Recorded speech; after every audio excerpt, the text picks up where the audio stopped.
I'm Jeff Helfrich, State Representative for House District 52. Life's messy, government's messier. When I was on the street, I got to see what worked and what didn't work. And in Salem, I see a lot of things that aren't working. I want to cut through that red tape, get to simpler government, and get to stuff that works for you. Here's our next episode. That's perfect, right?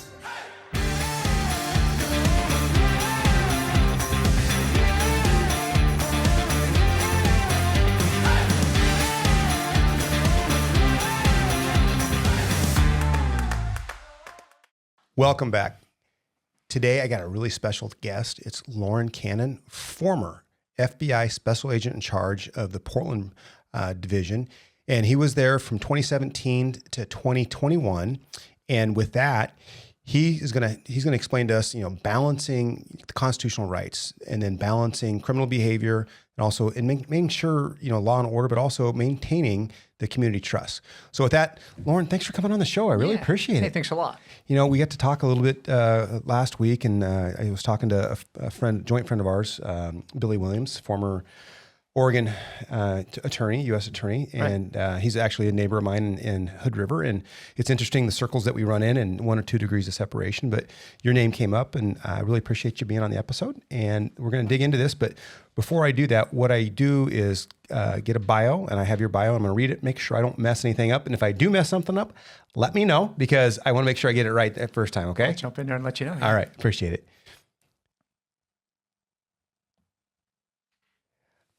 Loren Cannon served as the FBI special agent in charge of the Portland division from January 2017 to January 2021.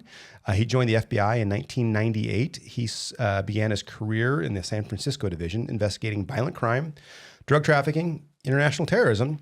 He led the San Francisco SWAT team and held key roles in the Joint Terrorism Task Force, served as deputy on-scene commander in Afghanistan, and was the assistant legal attaché to Sydney, Australia. As the Portland SAC, Cannon oversaw response in the 2017 MAX train attack, the 2019 Joint Terrorism Task Force withdrawal, the Portland protests in 2020, and then election security efforts. He prioritized public corruption. He prioritized doing public corruption cases like the 2019 foster care agency conviction and emphasized constitutional protections. Retiring in January of 2021, he left the agency with principled leadership amid complex challenges. And let's just kind of go with this, the first part of this. Let's talk about when you joined the FBI in 1998 and you ended up in San Francisco. What was your joining the FBI is a feat in itself, but what was kind of your reasoning to join it, and then kind of talk about your experiences in San Francisco when you were at your first duty station? Yeah, no, I appreciate the question, Jeff. I actually had come into public service.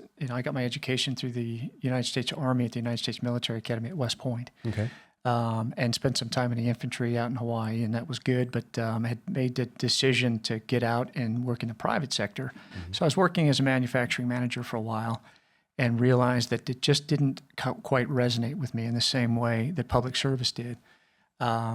So I was recalled to active duty for service in Bosnia during Operation Joint Endeavor when NATO and U.S. troops went in to stop the genocide there. So after I came back from that deployment, I realized, I think I really made a mistake in terms of career path, and started looking for what's a good route to get back into public service.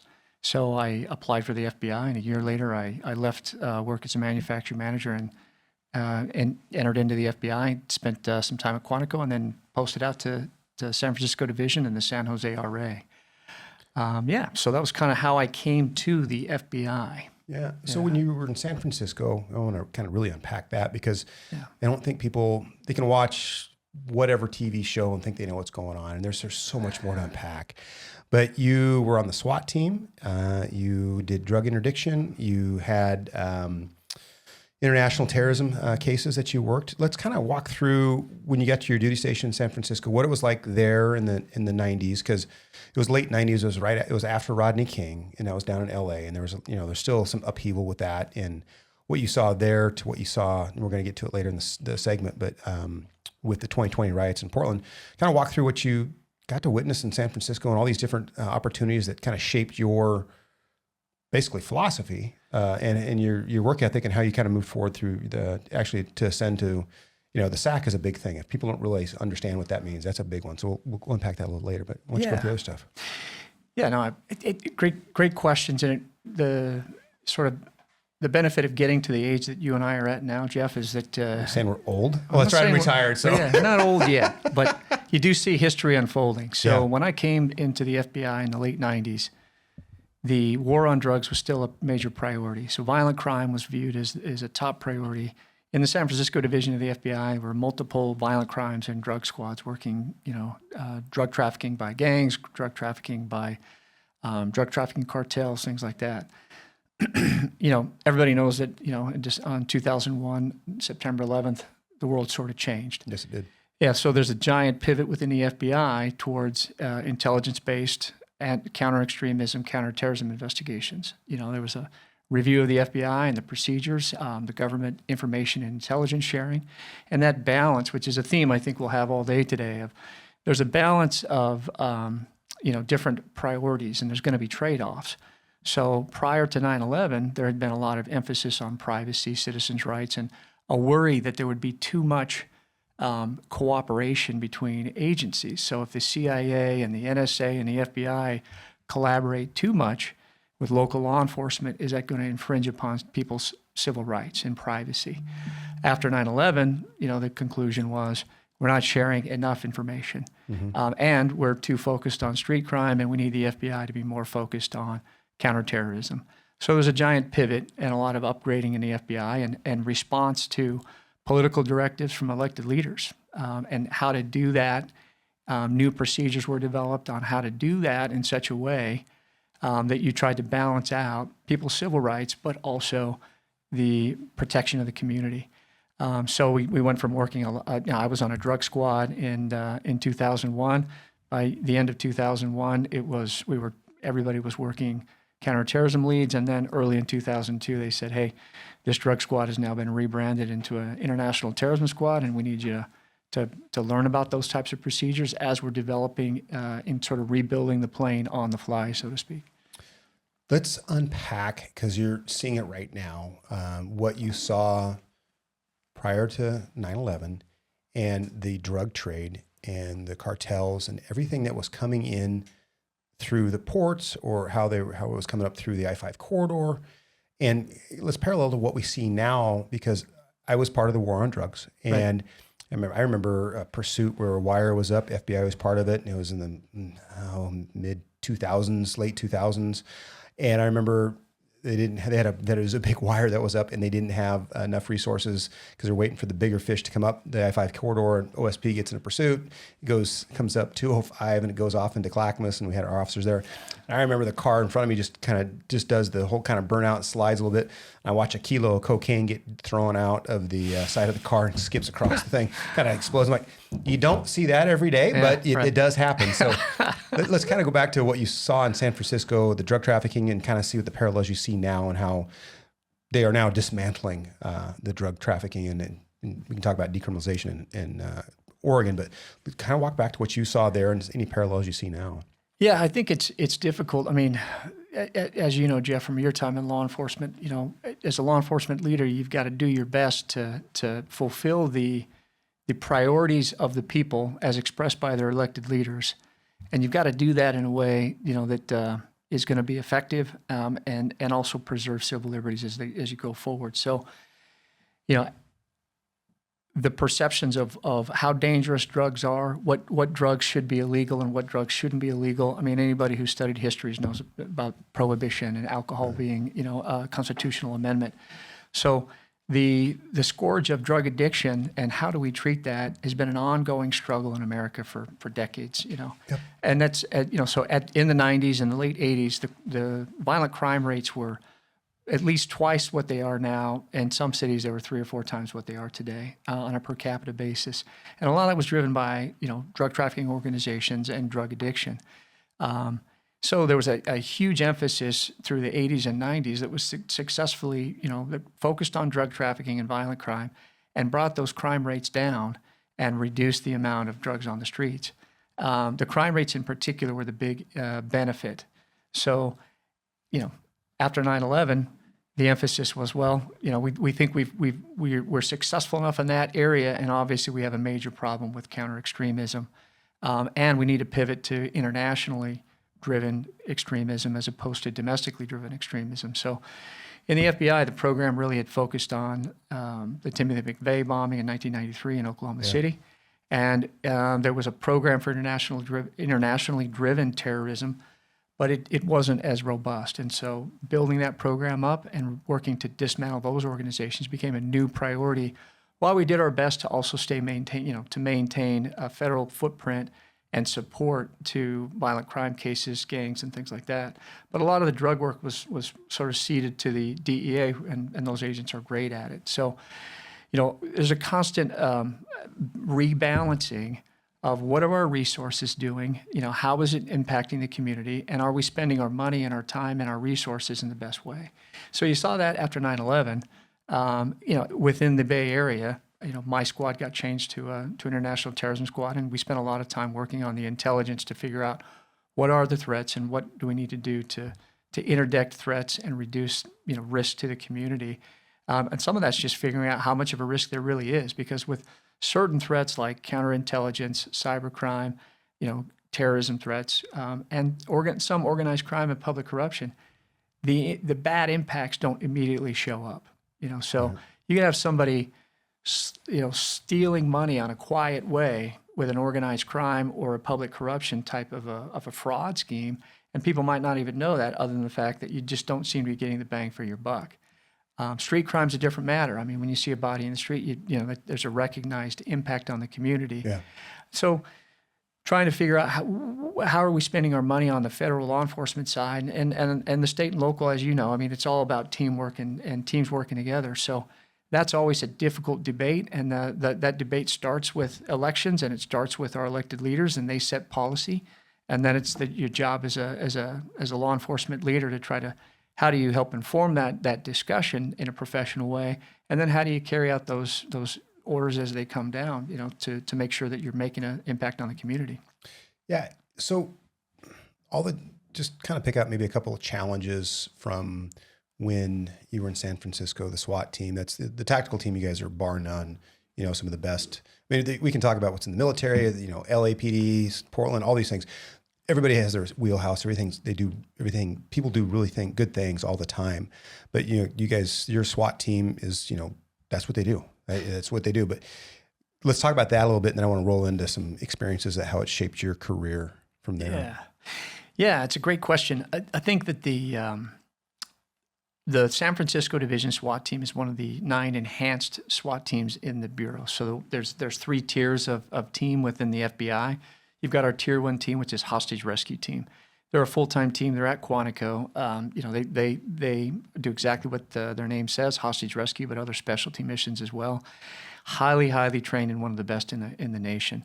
The tier 2 is the enhanced SWAT teams in the major cities. So New York, San Francisco, LA, divisions like that. So San Francisco is one of those teams.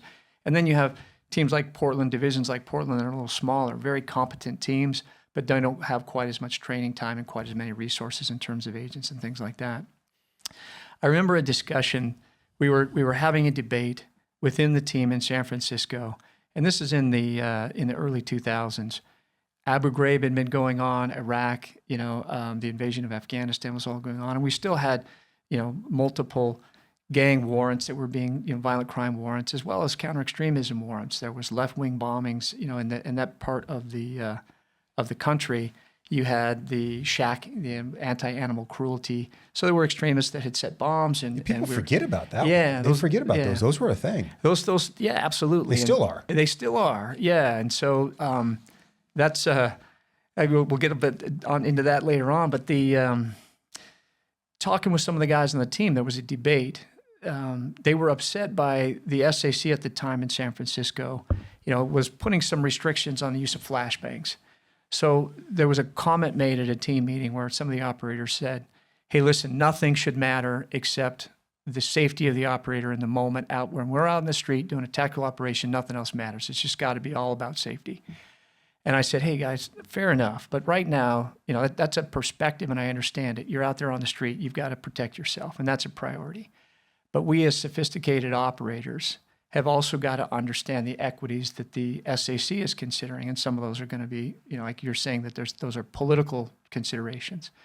Well, whether or not we're using too much force and whether or not we're undermining the faith in the community is a consideration we've got to consider as operators. We've got to understand what the SEC, where he's coming from, because he's out there talking to the community. So if we make ourselves safe today with a heavy use of force, but everybody in that community is upset with us, what's going to happen when we come in next month or 6 months from now? The goodwill of the community is a tactical, resource. It makes us all safer if we're working together between the police and the community. So there's going to be a balance between too much and not enough. We've got to keep ourselves safe, but we can't do that at the expense of long-term community goodwill. And I think we'll talk a little bit, as we go along, of, well, how do you maintain that goodwill? Because sometimes, you've got to use force. That there can be violent offenders. You've got to use flashbangs in certain circumstances. Making sure that you use those in a wise and judicious way. It's also tactically proficient. There's a balance there, and that's where experience and training really becomes important. Yeah. What were some, you talked about one of them, but there with the force, but what were some early challenges in your career there that kind of shaped your vision of what law enforcement is, or how you carried yourself in that role? Yeah, I think some of that just came from, growing up through the military with West Point. You do have some law enforcement powers as a military officer, so there was training on the Constitution and a heavy emphasis on how does the chain of command work in a professional way. Quantico obviously does a fantastic job of teaching new agents the Constitution and how to follow it. But, after 9/11, there was a lot of new techniques, and there's been a lot of technological developments. So trying to figure out how do you continue to implement these principles and these professional values that are enshrined in the Constitution while you're dealing with things like new technology. So it used to be that people had one phone, maybe a home phone, maybe a business phone. Now there's about 50,000 different ways to communicate. Well, what's the lawful interpretation of current statutes? How do you tap those phones? What's the process? How do you give due process? The heavy emphasis on the Bill of Rights and on due process. So if we're not sure, all right, let's slow it down, figure out, what does the Constitution say is reasonable? And that's the big thing that I learned at Quantico was that if you fall asleep in legal training and the professor wakes you up and says, hey, what's the answer to that question? You're almost always right when you just say reasonableness. So if you didn't even hear the question, I mean, the answer to every question not that you would fall asleep in class, right? But Absolutely not. It can get long, it's hot, right after lunch. That's right. But the key point is what makes common sense. And so I love your back to basics theme. It really does come down to, hey, if we all sit around the table and put the facts on the table, whether or not we disagree or agree or we're on the same political party. Most of the time, I really do believe that most Americans, if they get the same facts on the table, they're looking at the same set of circumstances, and we'll reasonably come to a conclusion that most of us will look at it and nod our heads. And that's the whole idea behind a jury. Yeah. So you mentioned the ever-evolving, whether it's search warrants or the different communication things, and our Constitution was written, a couple hundred years ago. Right. And the Bill of Rights came through, and all these things that came together. And some would say it's a living, breathing document. It evolves, it moves. But yet you talked about reasonable, and that our Constitution's really, I think, is the basis of our fundamentals of our country.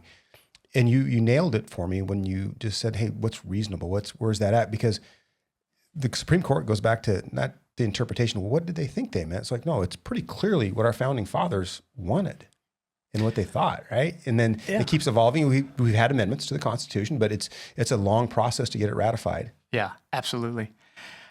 It shouldn't be easy to change, but it's got to be able to be flexible enough. And I think that the genius of the founding fathers was to create a document that has that mix of progressivism and conservatism, because I think that's the secret sauce. At the end of the day, if we did things exactly like we did them back in 1789, probably wouldn't be the country we are today. Obviously, you've got to grow and learn, but there are timeless principles, and applying those as history and circumstances change. There's timeless principles about preserving people's civil rights and balancing out civil rights with, the safety of the community. Right. So how do you do that when the threats to the community change or tactics of extremists or criminals change? All right, now we're stealing money on the computer rather than robbing a bank. All right, how do we apply these principles? And every once in a while, you do need some updates and fixing some of the mistakes. Obviously, there's things that were in the Constitution that needed to be changed over time, and they were. So that's, I think, one of the reasons that America stays at the forefront. We've got a good mix of our own history and what's important, and we hold on to those things. But we also, and it's not always an easy process. And I appreciate people like yourself who get in there and work it, because it's not. It's more contentious now than ever. But finding that compromise in something that is going to be lasting and a policy that's going to be the right policy for today, that also maintains our principles and values, is important. Yeah, we'll talk about this one. I think is an important one. We talk about, and it'll be later too, but our First Amendment right to free speech. And one of the base law classes when I went into law enforcement was, hey, you can pretty much say a lot of stuff, but it's not reasonable to sit there in a theater and yell fire and everybody evacuates and gets hurt or something. That's not free speech. That's causing alarm. And so there's these nuances to that. And that has evolved, but it's still, is it reasonable for somebody to yell fire when there's not in a crowded theater? No, that's not reasonable. Yeah, I think so. And I think that trying to figure out what is reasonable with something like social media, what's acceptable on social media when it comes to kids, when it comes to, political speech, when it comes to encouraging somebody to go out and protest, maybe encouraging somebody to go beyond protest and do an act of violence during a protest. Well, what's acceptable?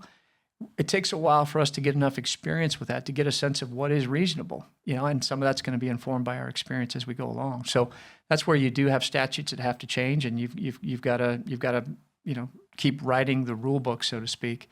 So I guess that the rule book is ever expanding, but like in Great Britain right now, they have a law on the books, and I was really surprised about it. It's like basically you have the thought police. You have somebody praying in front of an abortion clinic, and police go, well, I'm just silently here having a moment to pray for these unborn babies.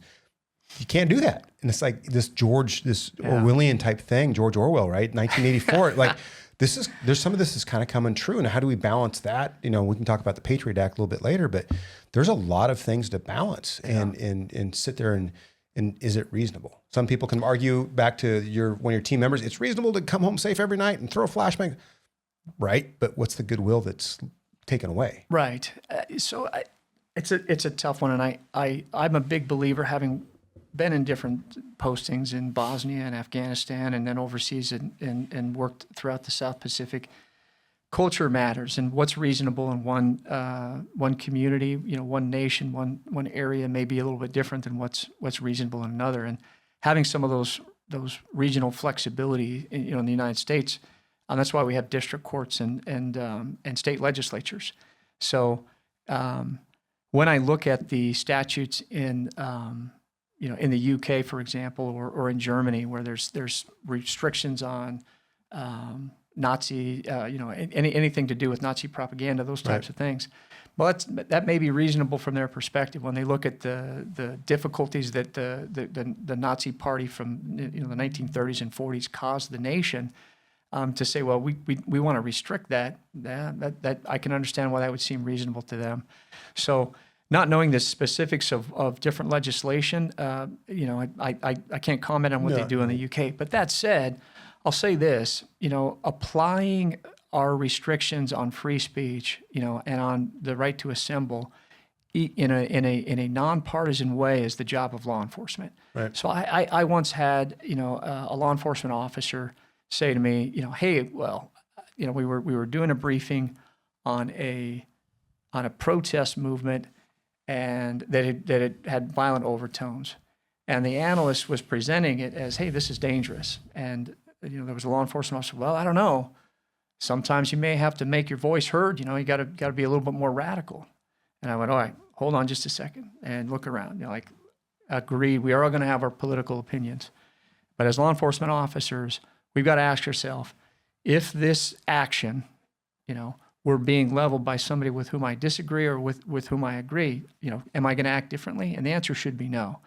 So to me, a guideline is when somebody's doing active destruction, or when somebody's pointing a gun or a threat of violence, at the time at one of my agents, or at one of the state troopers, at an officer on the street, at a sheriff's deputy, or threatening somebody else in the community with physical violence or the intimidation of, then that's not free speech anymore. So that's interpreting that. To me, that's applying that and trying to come up with statutes that support that common sense. Like, yeah, you have free speech, but you don't get to intimidate others with the threat of violence or actual violence. That's where you start crossing the line. And that's, I think, what we try to balance out.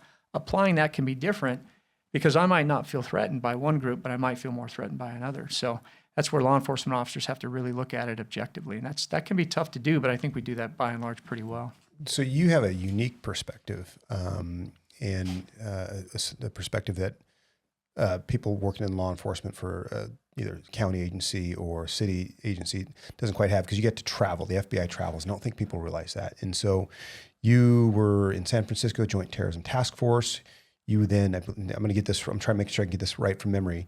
You then went to Afghanistan, and you were the deputy on-scene commander there during those operations. And people are going, well, why was the FBI there? And you'll be able to fill that in. You then were in Sydney, Australia. That's right. And then from Sydney, Australia, you went to, I'm going to get this wrong, but you went back to Quantico, I believe, in the leadership role, leadership development? In between, yeah. That was after Australia, I went to the Salt Lake City division. I was assistant special agent in charge. Yeah. And good memory, though, for an old guy. So. Absolutely. That was phenomenal. I read your bio, and I don't know that I could recite it as well as you just recited mine. But, I like to say that when I came to Oregon, I was very well prepared for the job. I was uniquely prepared because I grew up in southern Idaho. And then my folks moved to California when I was in high school and finished my last year of high school there in the Bay Area. Ended up back in the Bay Area where I worked, San Francisco and those environs. Where extremism and crime, on the extremist side, it had the tendency to be more the left-wing side. So the shack animal cruelty bombing was an example of the types of things that you ran into. When I went to Salt Lake City, it's a very conservative area, and it had the tendency to be more the right-wing stuff. So some of the stuff with the Malheur Reservation, of those actors, were down the Bundy Ranch, and we had a couple of incidents that we were able to keep from becoming incidents. With good teamwork and good law enforcement. But sort of the right wing, side where you're sort of worried about public safety threats from the right wing. The thing I try to emphasize to people is whenever you have a large group of people, it doesn't matter who those people are. There's the potential for bad actors within those. And you could look at the FBI and law enforcement. I mean, there have been FBI agents that have been arrested and sent to jail. Absolutely. Accountability, 100%. Absolutely. So if you can't look at your own side and say and acknowledge that, hey, if any large group of people, there's going to be bad actors, and we got to hold ourselves accountable and hold ourselves to high standards. So, coming to Oregon, where it's very different on one side of the Cascades versus the others. The culture's different. The emphasis on what's important is different, and some of the crime threats are different. Some of them are the same, but the level of fraud, public corruption, it's going to look a little differently, out in near Bend or out, in Malheur County than it does in Portland. And certainly, the potential for extremist threats and violent crime, those are going to be different, different neighborhoods, and they're going to look a little different. So getting to know the area.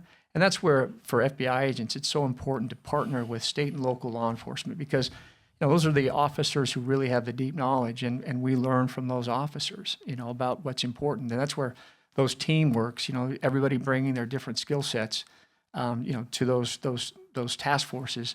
That's the secret sauce, I think, of American law enforcement. Yeah.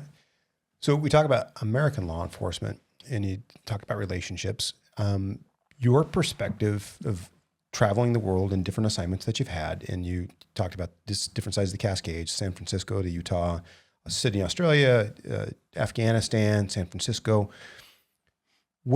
How has those experiences shaped in your thoughts on the perspective of global law enforcement and how that has shaped and changed, and how we do different things in our country versus other places? And you're like, you do what? That doesn't make sense, right? Yeah, absolutely. No, I remember an Australian copper one time telling me, mate, you have 18,000 law enforcement agents, agencies. How do you get anything done? And you're like, I had never thought of that. It had never occurred to me that is strange. And you start thinking about, why do we have 18,000 different law enforcement agencies in the United States? In Australia, they have about 9. Right. There is no Sydney police force. It's the New South Wales Police. It's a giant state, bigger than Texas. Western Australia Police, I mean, that's half of the country. That would be the equivalent of half the continental United States. One police agency. It does the highway patrol. It does Perth. So thinking about that, we like local control. That's our cultural founding. That's what we think is important. So how we get things done? Well, we form task forces and we form partnerships and we learn how to work together across those boundaries. So we have both, sort of big city capabilities and big capabilities, but we also have local control. And that becomes a debate. How much do you want the CIA and the FBI working together? How much does that potentially... Where's that separation at? Yeah. If you separate it too much, does that create safety issues? If you don't have enough separation, does that create privacy issues? And trying to find that balance is difficult. And it changes depending on the threats and how those threats are perceived over time. Yeah. No, keep going. Well, and the last thing just is that crime is global. So, I'm down in Sydney, Australia, and if anybody remembers Bernie Madoff, a multi-billion-dollar Ponzi fraud scheme. Yeah, I remember that. There was, he's based in New York City, but some of that money was Australian victims, and some of that money, ended up in Australia. And so trying to find that money, get it back, get notifications to Australian victims. There was a fraudster out of LA. I remember working with the Samoa Police Department, to go find him. He's working at a bar thinking, I'm at the ends of the earth. I can never be found. Well, those partnerships matter, and everybody out there is a potential somebody. So the Samoan police force was able to find that guy and make sure that he was extradited and sent back to LA to face charges, of defrauding, American citizens. So those partnerships do matter. To build upon the global perspective, you mentioned 9/11, and I remember where I was at, what I was doing when that happened. I was in Vancouver, BC. I was in the Mounted Patrol Unit with Portland. We were up there training with the RCMP, Vancouver, BC, and they had London Metro that came over, and it was phenomenal. That's a whole episode in itself. It was just a phenomenal unit to be a part of. I'm sure. Riding horses in downtown Portland was good stuff. Yeah. But I remember going out for a run, ran around Stanley Park and came back and went to the hotel, and I kind of looked at everybody's kind of gathered around the TV. This is kind of odd, what's going on? And an airplane flew into one of the towers. I'm like, huh. And I remember it must have been, I thought a small general aviation airplane. No, I was sitting there and I saw the second airplane roll into the other tower. I'm like, oh, that's terrorism. That is just not, that doesn't happen. And so that happens. The communications that came out of that, we became better in communicating, fire, police, all the agencies were good. But out of that came the Patriot Act. And this is tying into that question of the global perspective in law enforcement. The Patriot Act gave a lot of authority to agencies like the FBI, CIA, NSA, all these places. And where's that balance at? When you saw that, did it ever give you a pause? Like, these are our citizens, but we're looking for the extremists that you meant, the bomber, the Oklahoma City bomber, right? If we would have had that type of integration, could we have maybe stopped that? I don't know, but I think the Patriot Act did stop a lot of stuff, but these secret FISA warrants and the do not fly list, there's a lot of that. Unpack that and kind of your thoughts, and because you were there for the rollout of it. Yeah, no, it's interesting to see that stuff become history. After I retired, I went back, and one of the things I've been doing in the last few years is to go back for a master's in Homeland Security. And it makes you realize just, there was a complete updating of the federal codes. And some of that was necessary. It was really needed. Technology had changed the way people communicate. So the FISA Act, from the 1970s was not sufficient, to provide guidance and sufficient legal tools for sophisticated worldwide investigations. And so the Patriot Act updated that, and then modifying the Patriot Act and continuing to try to update that balance between, security and privacy, public safety and individual freedom has been an ongoing balance. And so, we can get into specific details if you'd like, but I think for the most part, it was an honest first effort. There was a lot of new rules put in on agents in terms of procedures and how do you investigate these things and do a better job of tracking, so that we could address some of the things that were missed in 9/11. That teamwork piece is a big one between the CIA and intelligence sharing with the NSA and the CIA. But I also think it's important for people to recognize information moves much differently, and it's so intermixed now that the ability to just say, well, I'm just going to tap this one phone and I'm not going to collect, other data. When you're out there, if you're the NSA and you're trying to work national security threats, How many phone calls do you think your parents made back in the 1960s to people in China? Or businesses that your parents back in the 1960s, how many of those businesses did business in China or Russia? Right. The answer is none. Well, now it's such a global world that the answer is absolutely. Everybody's got supply chains that reach into China. There's phone calls, there's emails, there's all sorts of digital information flowing, and mixed in there is nefarious information. So how do you sort that out in a way that allows people to have some confidence that their information is private, or protected, and that they're not going to be the victim of government interference, but at the same time, you're making sure that our military is safe and our nation is safe, Right. and individuals, because those threats that come, whether it's transnational criminal organizations, whether it's intelligence operations and spies, or it's terrorism, all of those things are now globally interconnected, and a very small group of people in a foreign country, as we saw on 9/11, can have a huge impact on the safety and security of Americans right here. And that can happen both through physical means and then also through intelligence means, influence operations, stealing intellectual capital, those types of things. And all those things really matter. It is truly based upon supervision of when you have a supervisor that's supervising the team that's doing that. Are we doing the right things for the right reasons? And it's Right. not that mission creep. And it's not, you can't have work ethics and personal ethics. Ethics are ethics. Moral compass is a moral compass. You can't, I'm only going to apply it for here because I'm in law enforcement, but at home I don't do it quite.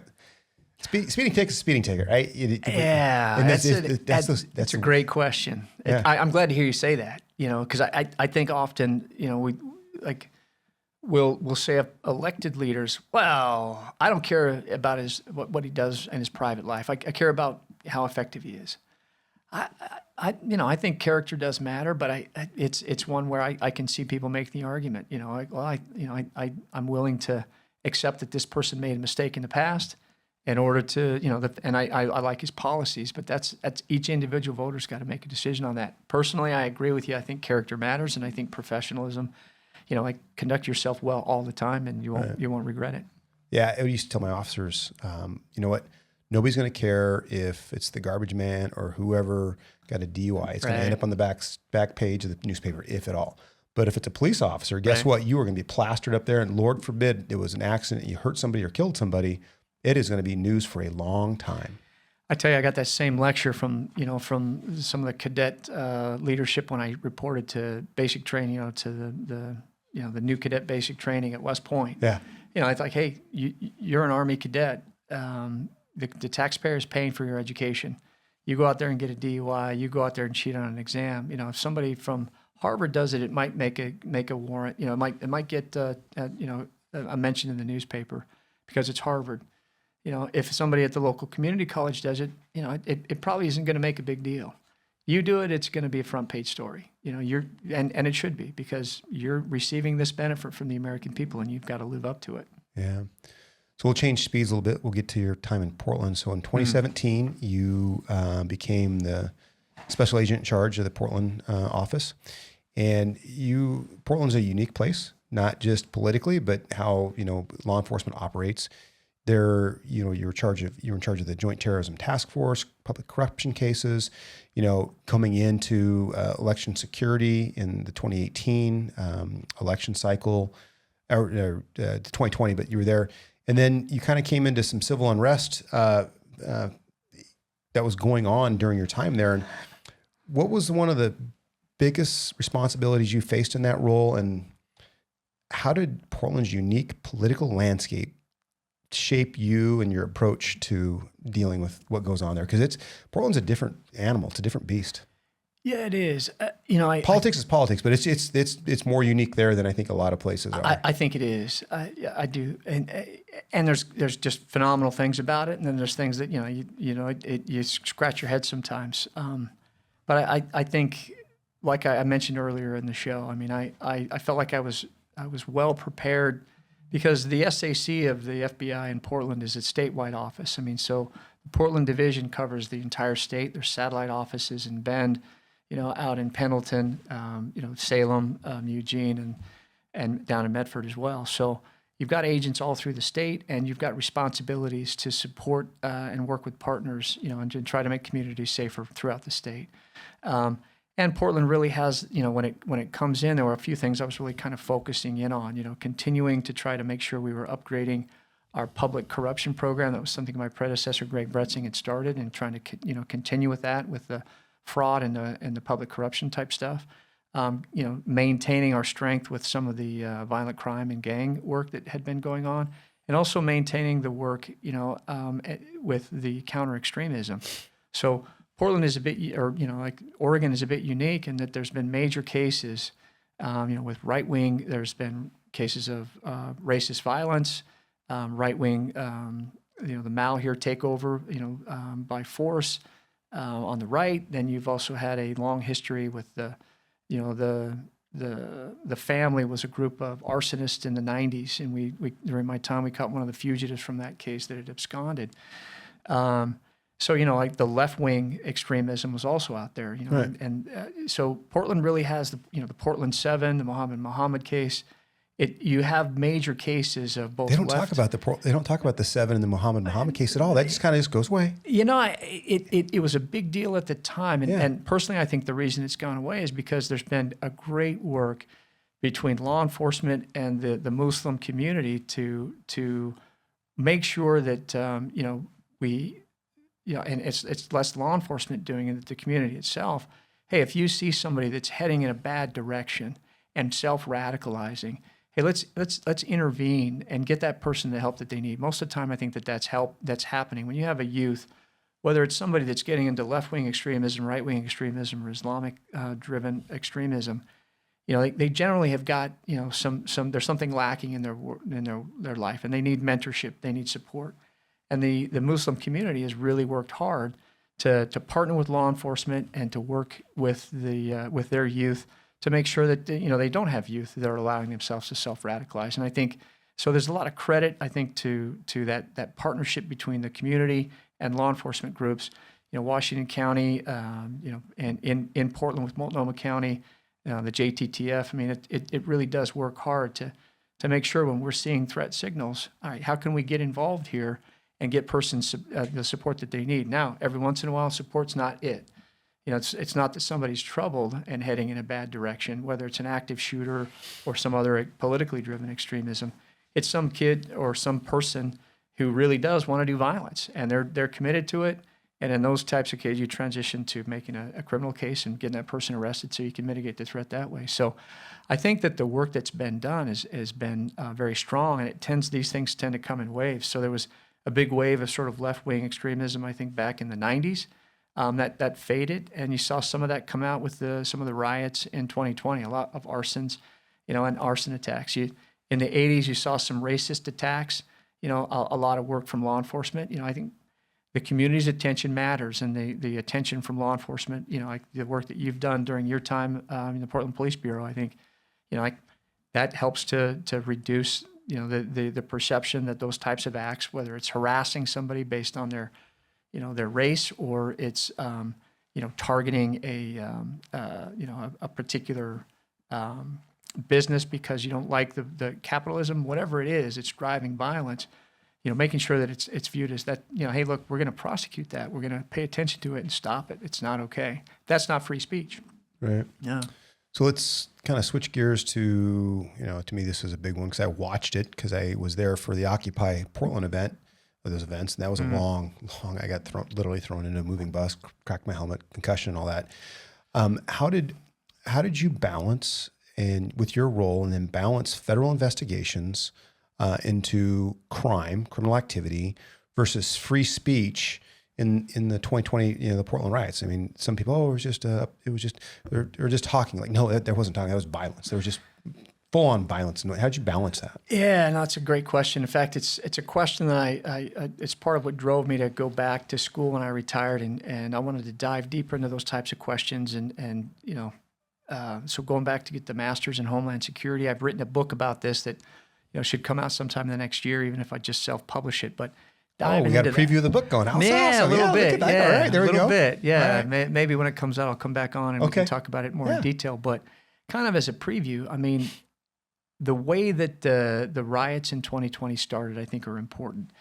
At the time, there were riots that were starting in other cities first. And one of the acts that had happened, the day before the major riot in Portland on May 29th was in Minneapolis. The 3rd precinct was taken over and burned to the ground.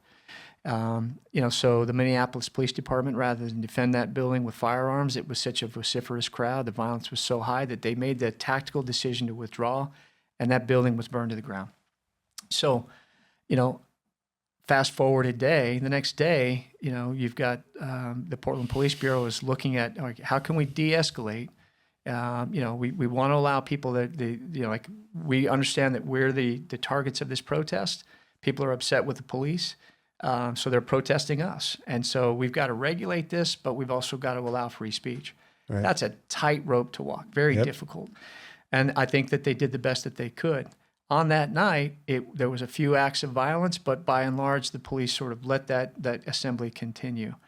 It got to the Justice Center, and then all of a sudden, like a switch, you hear people describe it, and there was an attack where people broke through the windows, went inside the building of the Justice Center. Now, a lot of people don't know this about the Justice Center, but it's not just it's not a precinct; it's a jail on top. Exactly. So that's important for people to understand. I mean, it's got courtrooms and it's got a jail, and it's the only jail that is capable of. At the time COVID was going on, it's the only jail in the state that's capable of handling mentally ill, folks, that have been detained. So people are waiting for their day in court. These, extremists broke into the ground floor, set the building on fire. The smoke is rising through the jail cells, all the way up to the command post where Portland police, have their incident command. Right. Everybody in there is trying to figure out, all right, we're on the way.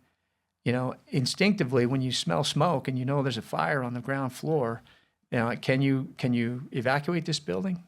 No, this is a jail. There's no way to get all these inmates out of their cells. So now you've got to respond, which Portland police did beautifully to push that crowd, those extremists out of there, push the crowd back so the firefighters could get in. That's how it started. So if it weren't for the actions, I believe, of the Portland Fire and the Portland police, we would be talking about the second most, damaging, the second deadliest domestic terrorist attack on American soil since 1993 Timothy McVeigh. Wow. There were hundreds of people in those jail cells. So the fact that the Portland police and the sheriff's department pushed, those extremists out of the building and put the fire out, and then protected that building, that sort of set the tone. From then on, the Portland police and the Multnomah County Sheriff's Office was like, we are not going to allow. In particular, I know you had Mike Reese on the show. And Mike Reese, very principled stand, he says, I have a moral obligation to protect these prisoners. Right. I will not allow anybody to break into this building again. And we are going to take every measure we've got to make sure that they are not threatened by smoke and fire again. That's how it started, but very contentious. And for us in the FBI, we immediately started a task force to look at that. That's obviously a serious federal crime. Arson is a federal crime. So there was an emphasis on the major crimes that were going on. I mean, there's hundreds of people in that jail. Hundreds of people, yep. So as things went by, though, the crime that was occurring ranged from things that were serious, like that initial, assaults on police officers and that initial, arson, to things that were much less serious. So somebody blocking the street, somebody starting a fire in a trash can, those are not generally federal crimes. And then you had things that sort of blurred the lines. There was an attack on the North Precinct, if you remember, where they pushed a burning dumpster up against the building, put barriers against the doors, oink your last, and there was that type of thing. There was, East Precinct out in Southeast. East Precinct, same types of things. And so, arguably there's a threat to the people, and there were people in those buildings. But the police response was, robust. And so the damage, when you go and you look at it, it's like, well, the damage was a singed, plywood board and some curtains, or an office that got burnt, or the Portland Police Association. So we were doing investigations on those, in cooperating with our state and local partners. We were all working together on those types of things and identifying folks. But who was going to prosecute it and how those things were going to be prosecuted? If somebody was arrested for interfering with a police officer, well, that's a pretty standard technique when you have a crowd that refuses to disperse in public order events. So when you start taking rocks from the crowd, you say, hey, you got to go home. This is no longer free speech. You're not, it's the right to assemble does not include the right to throw rocks at the police force. Urine, feces. I mean, when I was on the mountain patrol, they did that to me. I took urine. I'm like, what? I didn't get. But I don't get paid enough for that job. And the challenge, though, is that if you're in a crowd of 5,000 people, you may not see the rock that got thrown. Right. So all of a sudden, you're being told you got to go home, and you're like, wait a minute, I'm a citizen of this country. I got a right to stand here and make my voice heard. Right. All right. Well, so navigating that year was a tough year, and my hat's off. I mean, the reason I wanted to write this book was I saw so much heroism, just amazing. And after doing the master's in particular, when you look at public order responses through the decades, I know the Portland Police has taken criticism, and the federal response has taken criticism, and some of that's justified. But I'll say this, when you look at things like the Rodney King riots and the response, where you brought in the Marines and the 7th Infantry Division, and live rounds were used, and thousands of rounds, and multiple city blocks were burned to the ground, the Portland Police response and the law enforcement response with the Sheriff's Office and the Oregon State Police, and the partnerships, despite all the politics, which were vociferous, the professionalism in the law enforcement community to me was a great story that Americans should hear about. I mean, it's an example of what we want from our law enforcement officers at every level. Not to say there weren't mistakes, but by and large, what I would say is their response was really phenomenal. So my hat's off to those officers on the street. Anybody out there listening? I was in awe at the time, and I remain in awe. It was incredible. I posed this question when Mike was, I think it was the commander of East Precinct and went on to become chief. But we were working in a community center that I was opening up a contact office. And I said, Mike, my concern is you have elected officials that the one thing they control is the police department, which is the armed branch of civilian law enforcement government that can go and take somebody and put handcuffs on them, take and seize their property, seize their cash, seize their car, take them to jail. And they don't have to read them the rights if they're not asking questions. And that person may not know why they are being arrested, booked into jail, may see what the charges are, but then we'll see the judge or the magistrate within 72 hours. And that's it. And my concern was through social engineering or through policy changes, making city ordinances, doing things or not doing things. I said, my concern is government can go sideways. And you saw that early on in law enforcement, when the mayor, back in the day, back in the 1800s, where the mayor or whoever was in charge of the county would pick a sheriff, and that's how the corruption started. Back in the day, it got cleaned up through the courts. But what I saw change there was, and it was a different way of looking at it, is the civilian body, the mayor, whoever else says, let them take the streets. Let them do these things. It's okay. And then you caused all this chaos. Then you fast forward to it just was poor leadership, I believe.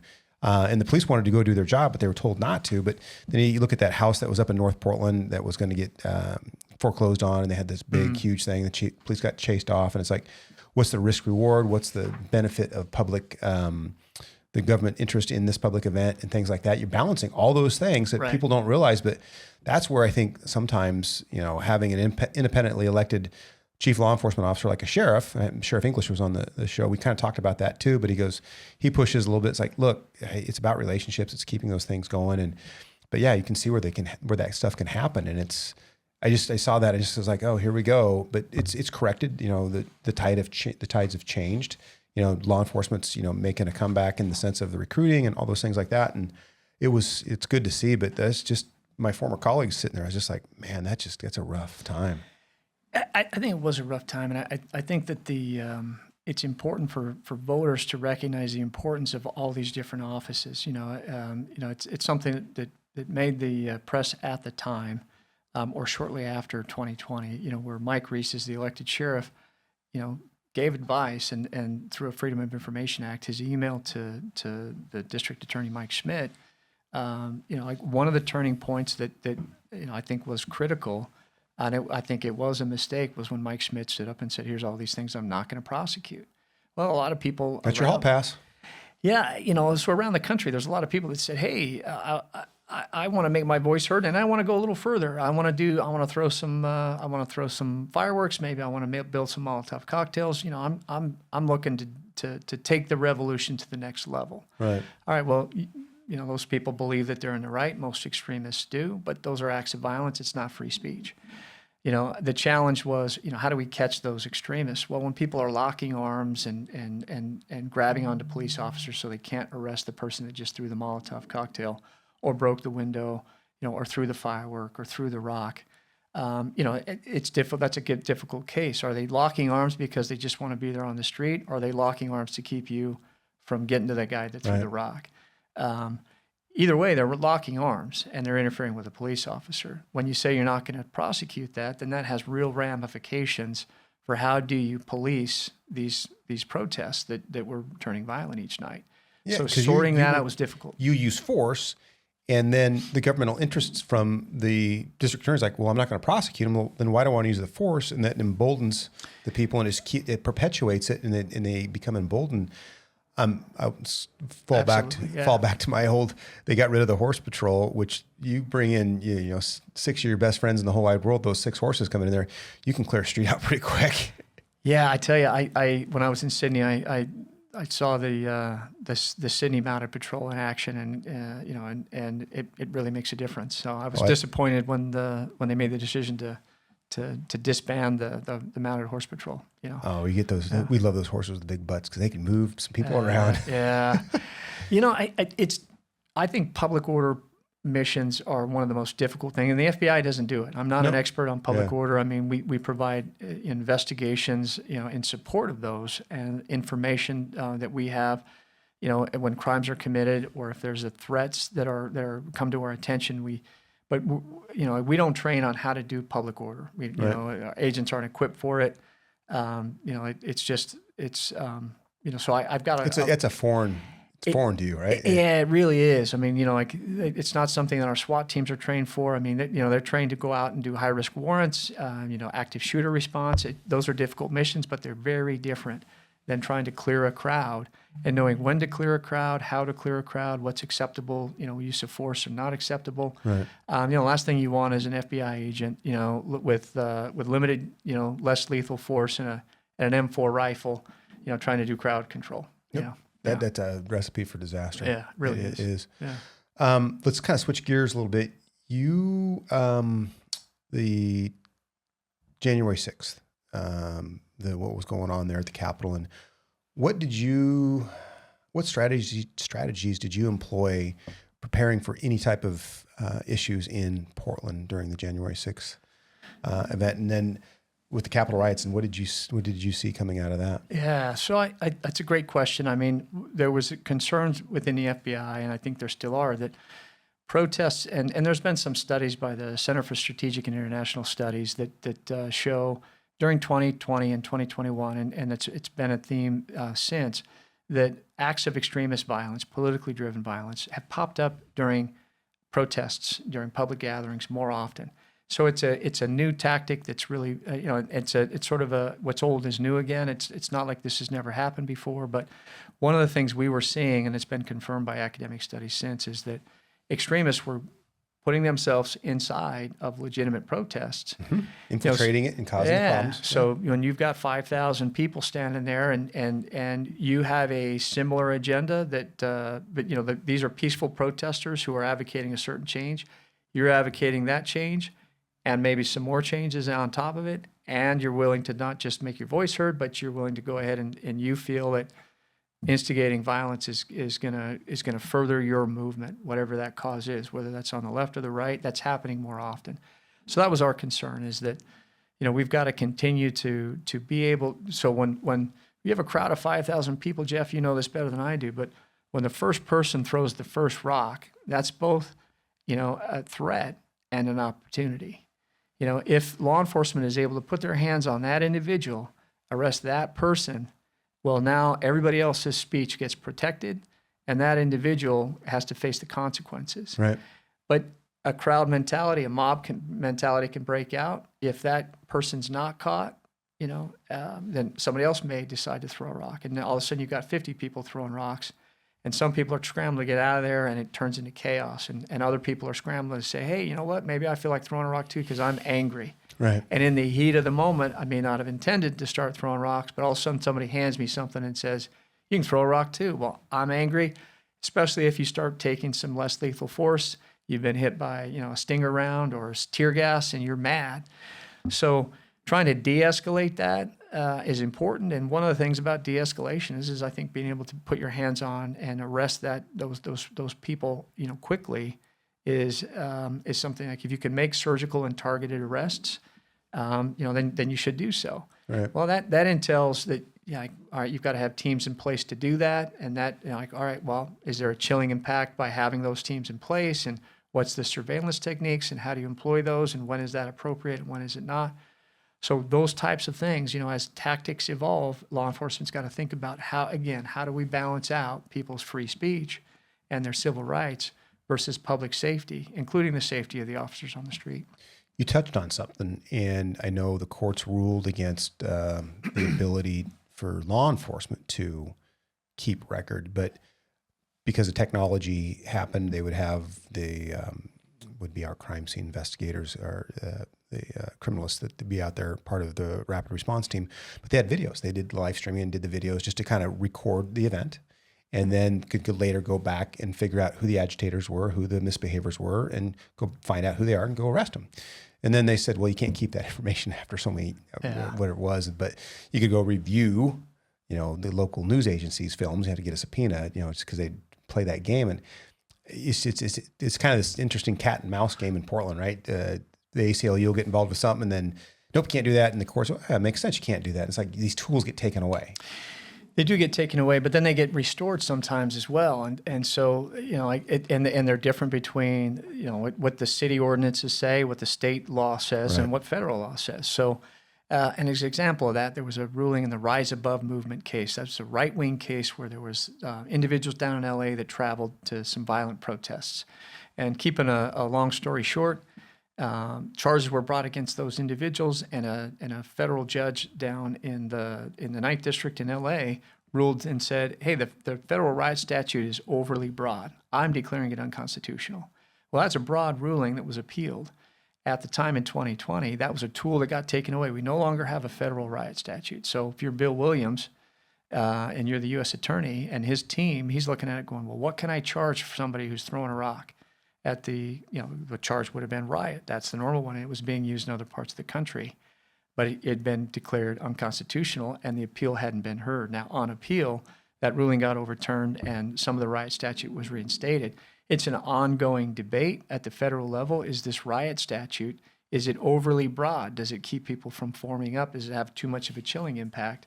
At the same time, I think we saw in 2020 that you got to have some sort of law that says you can't go out there and set things on fire and throw rocks through windows. Try to take the federal courthouse right next to the Justice Center. Right? Or set the Justice Center on fire. Right. So it is one where that balance is an ongoing debate, and that gets set both through legislators like yourself at each level, but also through court rulings, and then the legislators can respond to the court rulings.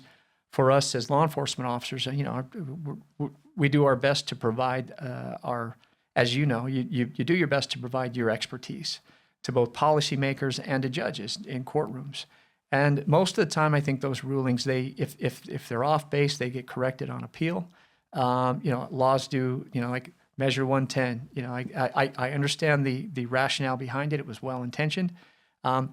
It was well intentioned, but it didn't work. Except for that, I will always go back because I sat at that small table to reform that and get drugs recriminalized.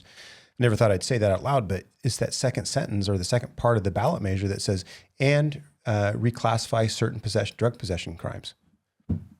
That nobody really knew what that meant. I did, and it's like that is what has changed. Yeah. Talk about, I guess I'll just kind of mention this. You talked about the different tools being taken away or using and they're back in play. I remember during the Occupy event, it was in Chapman Park, we were having to clear one of the things, and Reese was the chief at the time. And I remember we always talked about, we'll never go use tear gas, chemical agents to disperse a crowd.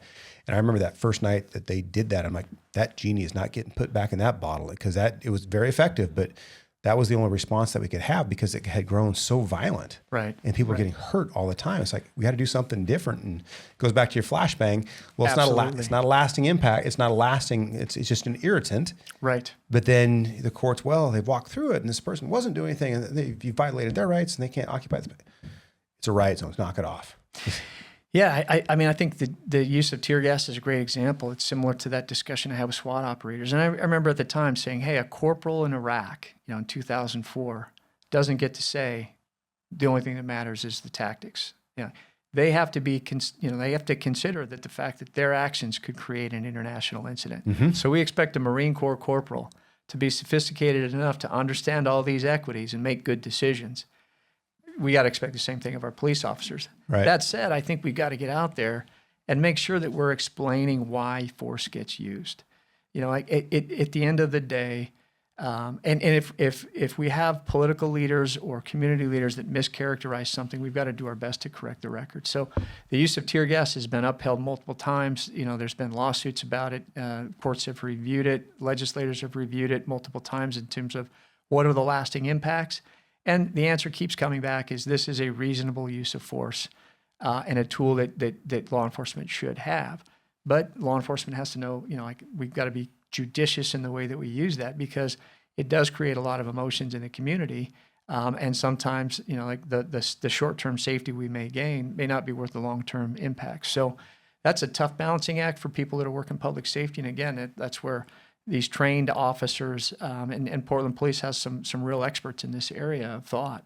And sometimes those answers are not simple. And no matter what you do, there's going to be critiques. I mean, I had a Sydney police officer say, mate, you don't understand. It doesn't matter what we do. We're going to get criticized either way. We just got to do our best to do the right thing. And I think that's, as best as you can understand about the time, what is reasonable? Go back to that reasonable. Yeah, that, like you said, that back to basics part of that. I kind of want to change gears a little bit because you did public corruption cases, and there was one in, I think it was 2019 in Oregon about the foster care stuff. And how do you think that affected Oregon communities and what that really brought to light, and just kind of your thoughts on that case? Because that, to me, people don't realize that was kind of, it wasn't the big blinking, flashing object that people looked at, but it was important because that foster care stuff is huge. Yeah, no, there were two cases that come to mind when I think about some of the public corruption and fraud cases. One was the Give Us This Day, contractor, and you've got the leader of that charity, the foster care facility, embezzling $1 million of public funds and spending it on herself, a reality show pilot and purses and high-end travel. The other case was the Equitas, Capital, is bankers based in Lake Oswego, $300 million fraud, a lot of that Oregonians' money.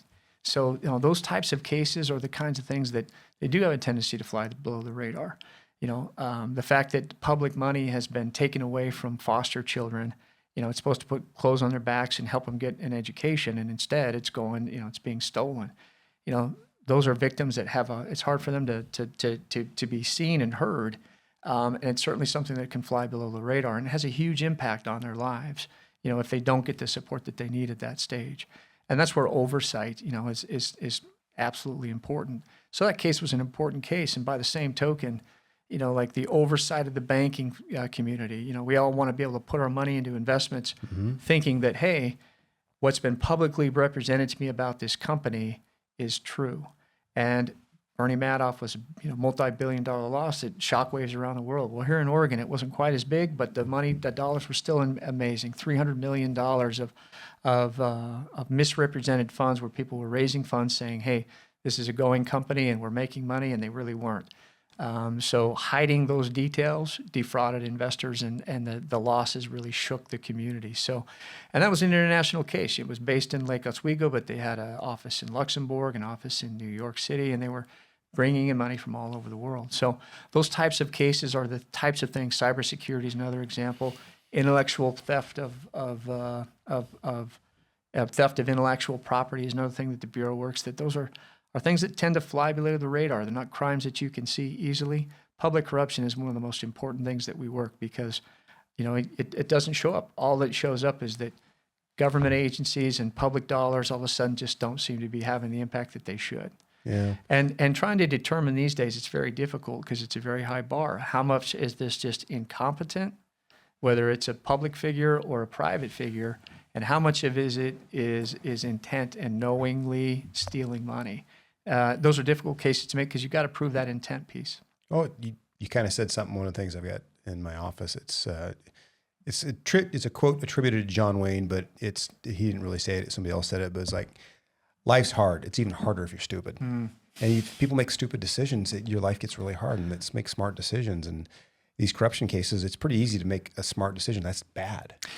I think so. And maybe they just don't see, oh, no, nobody's going to realize this is going to take away. Yeah, it's going to get caught. You're eventually going to get caught. Well, a lot of people don't. I think the truth of it is that fraud is something where it's tough to make those cases, and the penalties aren't nearly as high. You can steal a lot of money, and sometimes it doesn't get caught. So sometimes it does fly below the radar. Underlying those decisions, often there's you see a ton of cases where somebody has a gambling addiction or some other addiction with drugs, and they're feeding that addiction. Everybody's got a story as to why they got started and how they went. But the bottom line is if you're stealing from somebody else, especially you're stealing from a vulnerable victim, that's something that's a top priority. And that's why the top priority in the FBI in the criminal program, had been public corruption for a long time. I haven't checked recently, but I think it still is. Public corruption is incredibly important and tough case to make. Yeah. I want to switch gears. You've done your homework on me and my back to basics, and you talked about that, reasonableness. As when you were here in Portland, you were the top law enforcement officer in the FBI here in that Portland office, right? But you still answered to somebody. Yeah. In DC, right? Yes, I did. But to the point is cutting red tape. Was there things in the FBI like, and you don't have to give really specific examples, but like, God, if I just didn't have to do this red tape that to get to the point B here or point C, would you see something there that you'd want to cut out? Or everything's in place for a reason? Yeah, that's a great question. And I think that it's there for a reason. And, the efficiency of the FBI is something that is a debatable question. So, I turn it back to people all the time. If we can lower some of the barriers, to be able to put up a wiretap as an example, or to be able to share information with the CIA more easily, we'd be more effective. We'd be faster. Are you comfortable with that? And a lot of times people say, no, you need to go to a judge. There's this high bar. I think the bar needs to stay that high. So there are some, and when it comes to some things as a new agent, you have a tendency to look at it and say, boy, we could be a lot more effective if we didn't have to be so, attentive to documentation. Right. Well, you go to trial and all of a sudden you realize this is why we document so thoroughly. So most of the time I think that it is appropriate. Now, where I do find, it can be difficult is when you make a quick adjustment and you go from saying, all right, we're set up and we've been working to build the skills to work on gangs and drug trafficking. That's the threat that we're oriented on, and less or so to these other threats. And then all of a sudden you're, all right, become an intelligence-driven organization focused on global counterterrorism. That's a big adjustment and justified by 9/11. So, the thing that I think that I would throw out there is that you expect a payoff. You expect competence from these public agencies. The taxpayers have a right to have a return on their investment. So in the FBI, and I think this is the best practice, you need to put, to the extent you can measure your activities and what are you producing for the community, that's got to be measured and it's got to be reportable. As the SAC, I would send out an annual roll-up of here's the accomplishments to the task force leaders, so other agencies contribute officers to the task forces. Hey, this is what the task force has done, when it comes to human trafficking, when it comes to cybercrime, when it comes to the Joint Terrorism Task Force, so that they would know, hey, here's the payoff of having one of our officers that's being paid for by state and local tax dollars on this federal task force. Here's what it's doing for the community. So they can take that back to their decision makers and budget makers and say, hey, we think that this is a good investment. When you have a change, those changes, to the extent that they can be brought in an organized fashion, so that it's time to transition and make that efficient, I think that always helps. When it's a quick change, there's going to be a learning curve and there's going to be some wasted money and it's not wasted really. It's just that there's going to be a time while you're reorienting. If I take a factory, when I was working as a manufacturing manager, I say, right now you make this, now I want you to make that. Well, there's going to be some time when I retool the factory where, you're not going to see a lot of things coming off the end of the assembly line for a bit. So kind of rolls into the next part, and the parallel is there, but you left the military, went into work in a factory, and you saw efficiencies and stuff. And then, but you saw probably regulatory things in the government. Yeah. And then let's kind of take what you saw there in the factory, the regulatory stuff that you saw, but then how that ties into law enforcement and communities safe and, more business friendly and stuff like that. Where do you see the nexus with any of the, like, public safety and maybe companies wanting to come into Oregon? And do you think that plays into decision making? Yeah, I think it does. And I think it's important. And again, it gets back to that balance. There's a balance to everything. I mean, I think that there's a point to regulation, and there's a point at which regulation is overdone and chokes off innovation and growth. So the challenge, like many things, is finding the sweet spot between not enough and too much.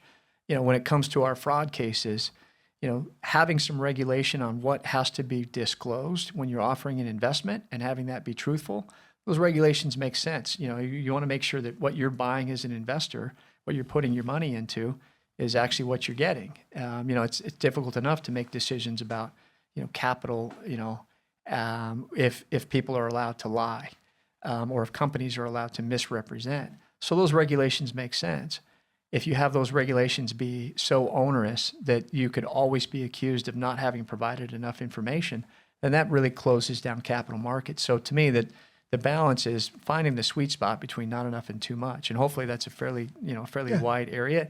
There's going to be debates about that. Right. That's your job these days to sort that out. It is a different debate. God bless you. Yeah, thank you. Yeah. I think when you talk about efficiencies and effectiveness, one of the cases I was involved with that the FBI helped out with was there was a lost toddler. Thought it was a kidnapping. It was in Northeast Portland. Come to find out, your tech team kind of rolled up and started pinging cell phones and looking at the towers and actually seeing where the trace of this mother's cell phone was at and where it went to. And all of a sudden we found out, it was a tweaker's house, and the baby, don't know why it ended up there, but they ended up getting arrested. But we found the kid in these blackberry bushes, and you could track the person's cell phone around there because there's exigency. It didn't need a warrant because we're thinking this child has been kidnapped, lost, where's it at?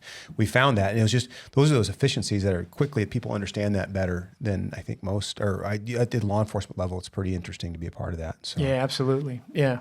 And when is it appropriate to use different tools, and when should you have to slow it down and go to a judge? Those are legit questions. It's like the Amber Alert. Absolutely. That's another one. Yeah. So I kind of going to clean up or finish up here and clean up some of these questions I want for you. And I just have to look here.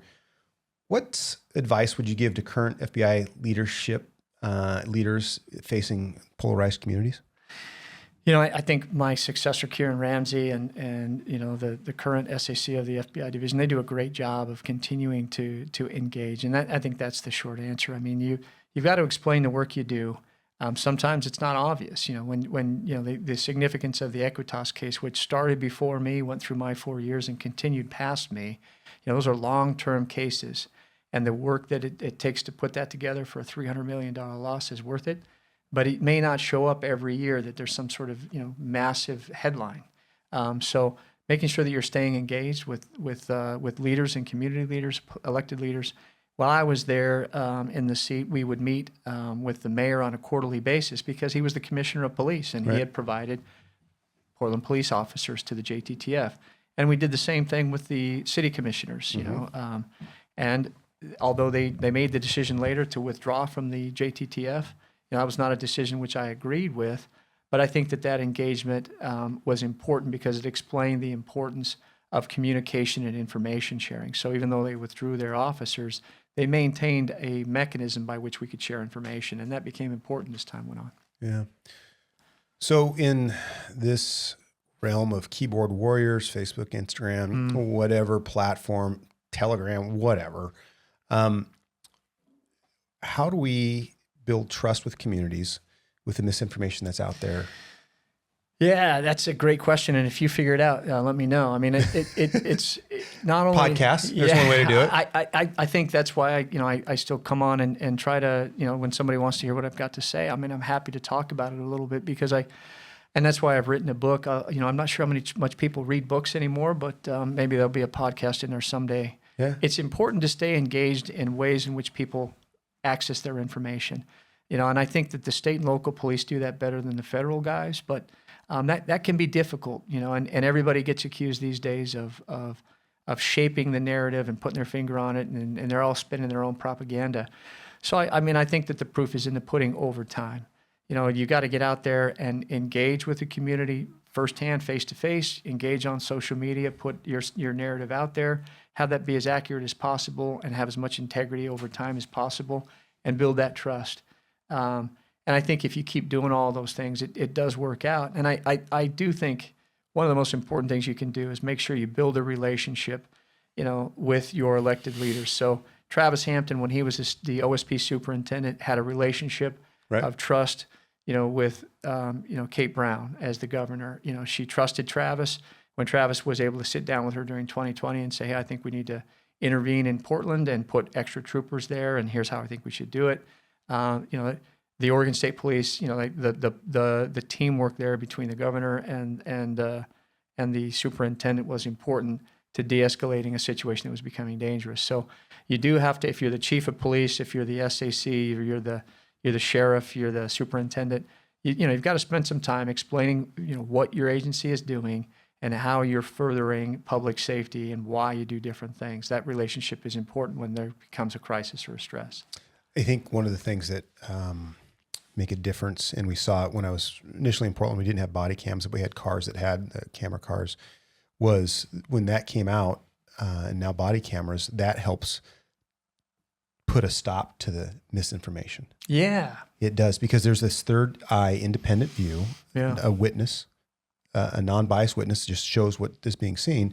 And there was, a state legislator that was pulled over for speeding, but it was the cell phone. But this body cam footage was there, and that legislator was just hammering the state police and making accusations. And I remember getting on the phone with OSP, and this was, whenever it was. Hey, where's that body cam footage? Do I need to make a FOIA request to get that out? Because what actually happened? Because there's one perspective, but then you have that perspective of the independent third witness eye. It's like, oh, okay, yeah, here it is. I think the body cameras actually were a great boon for, a lot of officers when they first came out felt like, I feel like I'm constantly under surveillance, and that's not comfortable, and that's understandable reaction. But I think people came to realize, cops came to realize it actually is very helpful. It's a tool. It's a great tool. It really does. If you're doing things the right way, it corroborates that you're doing things the right way. Now, let's make sure you got to shut it off when you go to the bathroom. Yeah. The challenge now is with AI and deep fakes. I've heard people say, oh, well, you can't trust that. That's just a fake video. Yeah. And so that becomes as technology continues to accelerate and change so quickly, making sure that we have some, information that we can trust. But I think character and integrity do shine through over time. John Wooden says, it's a quote attributed to Mark Twain that a lie can make its way around the world before the truth can get its shoes on. But, John Wooden said, hey, your character and your reputation are not the same thing. Your character is who you really are. Reputation can go up and down. Over time, I think your reputation is going to match your character. So taking the doing things the right way and showing integrity and character over time, I think that matters as well. But that said, you got to make sure you're getting out there and explaining to people why you're doing what you're doing so that they can see the character and see you face to face. Last question for you. It's been a great interview, but your time in Afghanistan and in Sydney, how has that global perspective help influence maybe domestic law enforcement, just seeing where things are different in different countries? I think it was good to see those different perspectives and see that, there's different ways of doing things and global best practices. You can, hey, if somebody across the world is doing something better than American law enforcement, hey, we can learn from that. But I think the other thing is just to realize that it's a very small and interconnected world. Fraud cases, and they didn't have to be major frauds. They were international, and fugitives, transnational criminal organization, drug smuggling, counterfeit products, cyber fraud. Who hasn't gotten a come on, or something on your phone saying that you owe it? Now the scheme making the rounds right now is you owe a tax because you ran Yeah. Or the tolls, right? Right, the tolls. The toll. Yeah, you owe a toll. toll. Really? And then you look at it and you go realize this is coming from overseas. Oh, well, clearly the state of Virginia doesn't, or the state of Oregon, we don't even have a toll there. What are we talking about?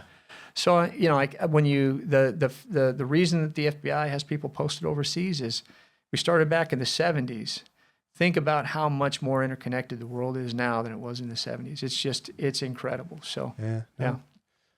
I appreciate your time. I think this has been just really good, and I look forward to seeing you again, hopefully here soon. Yeah. All right. Jeff, I appreciate it. Absolutely. Thank you for having me. Back to Basics Army. You got it live from the former SAC of Portland, and it's just a true honor to have you here, Renn, talking about this stuff. You got a perspective that not a lot of people get, so thank you so much. Yeah, I appreciate it. Right. Thank you. Buckle up for the next one. Thank you.